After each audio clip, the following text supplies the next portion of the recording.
It's 8:32 now with only 2 weeks left of 2009. We're taking a look back at some of the most interesting healthcare discoveries of the past year. Joining us is Fox 9 medical expert Dr. Arkel Giorgio to talk about it. Good morning. Good morning. First, the U.S. has been adding fluoride to its public water supply for decades, and of course to prevent tooth decay. Well, now researchers from Japan are suggesting that we add lithium. So why is that? Well, they're actually not suggesting it, but they're certainly looking into it. Lithium is a medication that in prescription doses treats mood disorders in people with bipolar disorder or manic depressive illness. And what these researchers found in Japan is that lithium is present in trace amounts in the normal water supply in some communities. And in those communities, they have a lower suicide rate. And so they're really investigating whether trace amounts of lithium can just change the mood in a community enough to really, in a positive way, without having the bad effects of lithium, to really affect the mood and decrease the suicide rate. Very interesting concept. You know, it's the same reason why we put iodine and salt, fluoride in water. There's many different examples of when we put trace amounts of chemicals in the normal supply of food or water to help people's health. Right, although this is the first where they're actually affecting people's moods and, you know, the brain. So that, I'm sure, puts up a lot of red flags for people.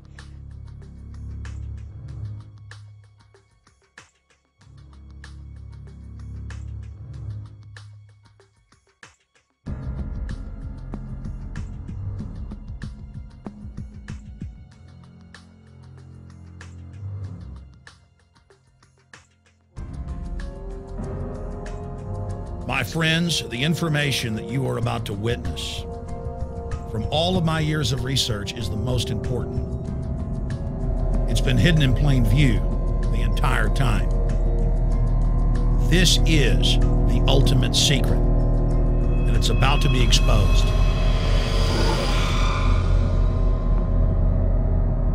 I have hundreds of government documents, textbooks, white papers, where for over 80 years, the elite of the Western world have talked about adulterating food and water to sicken and sterilize the population for the purpose of eugenics. It's all covered in the book Eco Science, written by the White House science czar John P. Holdren, where they talk about a planetary police state to carry out the forced sterilization. They also talk about covert systems in the water and food to sterilize the population. Now, this was written decades ago, before he was White House science czar. Now, suddenly, the stuff in this book is all over the news. They're selling it to the public as if it's a good thing. You see here before you what an average person would buy when they went shopping at the store. Not everything here is bad for you, but much of it has compounds and artificial chemicals that have been added that are extremely toxic and bad for your health, and they have known this the entire time, and they have approved them for use. Let's start with aspartame.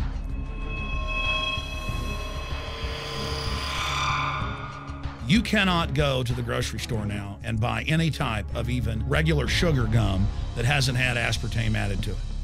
In the 1970s, Searle tried to get it approved, and they couldn't. It took them 3 separate times because in their own studies with monkeys, large portions of them that were fed it died and contracted cancer. Now we have mainstream news articles, and the EU has done a major study finding lower birth weights, early birth, and yes, miscarriages from women that drink aspartame-laden soft drinks like Coke Zero. What is aspartame? It is the fecal matter of the E. coli bacteria. They took it and genetically engineered it.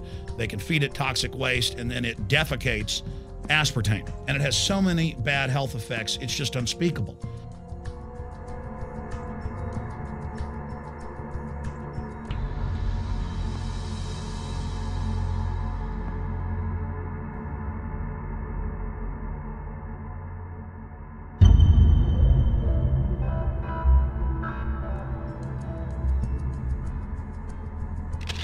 This is being done by design. It's also very, very addictive. But let's just go ahead and move away from aspartame and talk about McDonald's and chicken McNuggets. Now, I remember a decade ago or so reading health advisories claiming that a form of plastic, that's used in silly putty, basically a type of silicone, was in the Chicken McNuggets, but also in many other TV dinners and other foods. It is illegal in every other nation in the world to add these chemicals into food, but it's not in the United States. The big secret is all of this was done by design by the FDA. Look at all the drugs they've approved, and then it comes out later that they knowingly approve them when these drugs are causing heart attacks and cancer.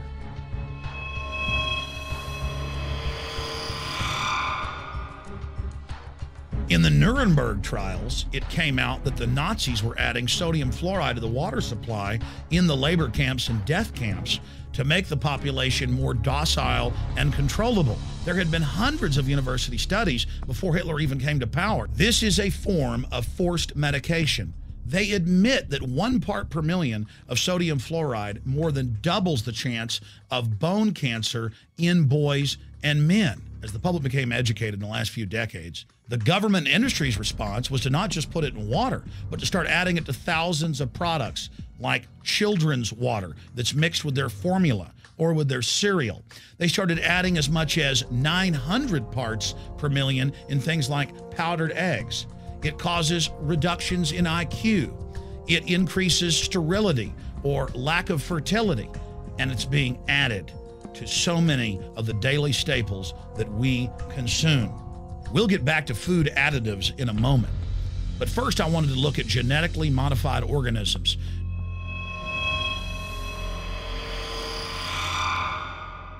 Did you know for many years the American people have been eating clone beef and pork, and now they're expanding out into other forms of meat?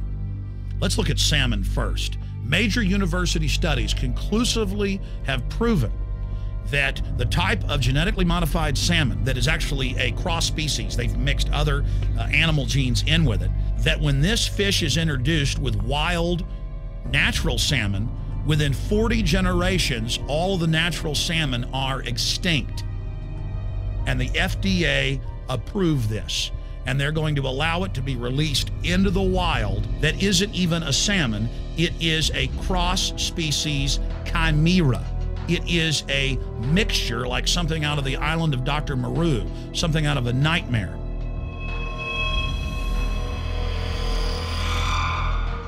More than 85% of the corn now consumed in the United States, and it's also starting to trend that way in Europe and Canada, is genetically engineered. It grows its own pesticide within the corn kernels so that insects won't eat it.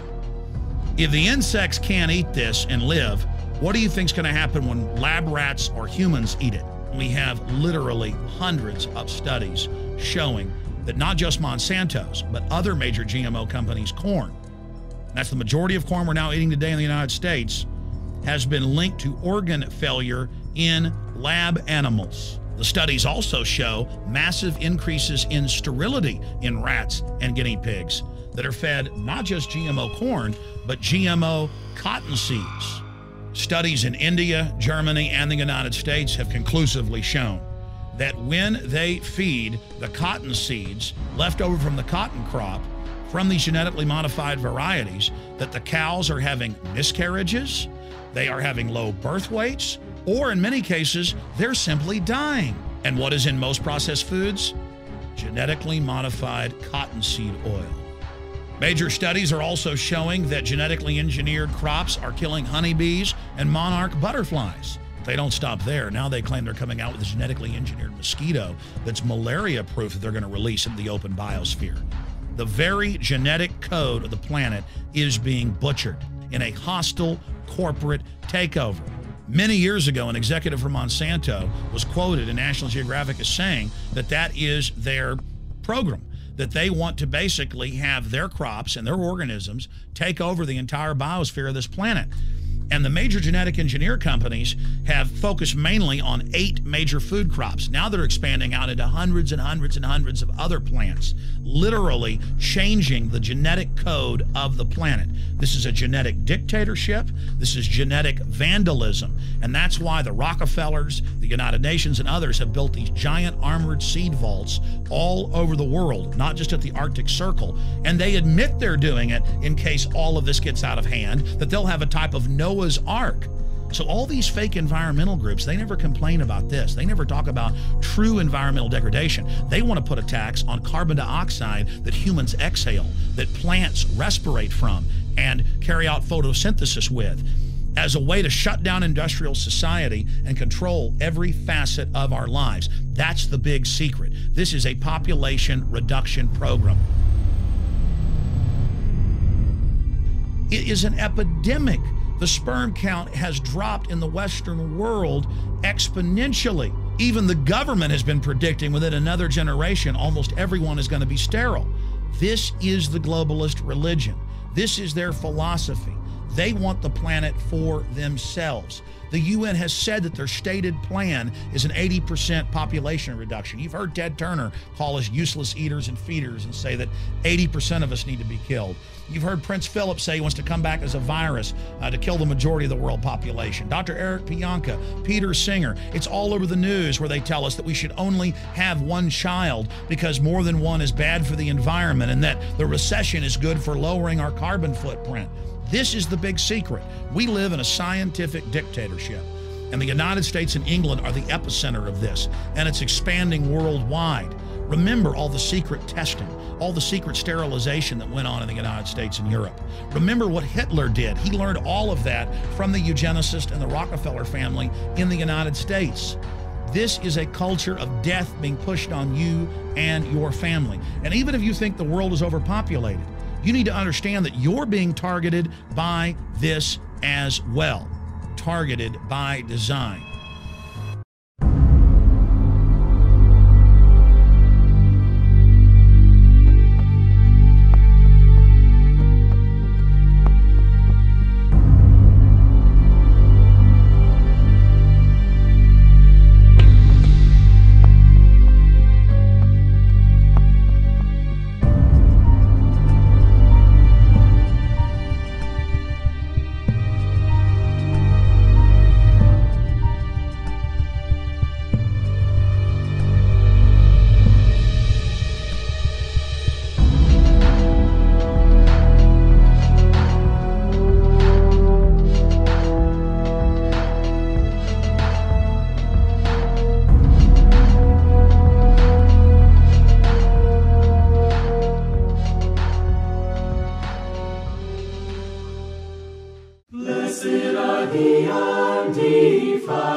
Testimonies and that seek him with the whole heart.